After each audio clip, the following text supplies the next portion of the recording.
أهلا بكم متابعينا الكرام، سعيد بلقياكم في هذه النشرة الإخبارية العاجلة لنشاهد التفاصيل. ولكن قبل أن نبدأ، اضغط إعجاب للفيديو واشترك في القناة وفعل الجرس ليصلك كل جديد.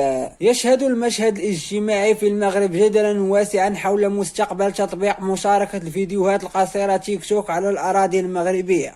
فقد أشارت مصادر مطلعة إلى أن الدورة البرلمانية المقبلة ستشهد نقاشات حادة حول مقترح قانون يهدف إلى حظر تطبيق تيك توك على الأراضي المغربية. أسباب المطالبة بالحظر: تآكل القيم المجتمعية. يعزو مؤيدو الحظر أسباب مطالبتهم إلى تزايد المخاوف من تأثير المحتوى المتداول على منصة تيك توك على القيم والمبادئ المجتمعية المغربية المحافظة.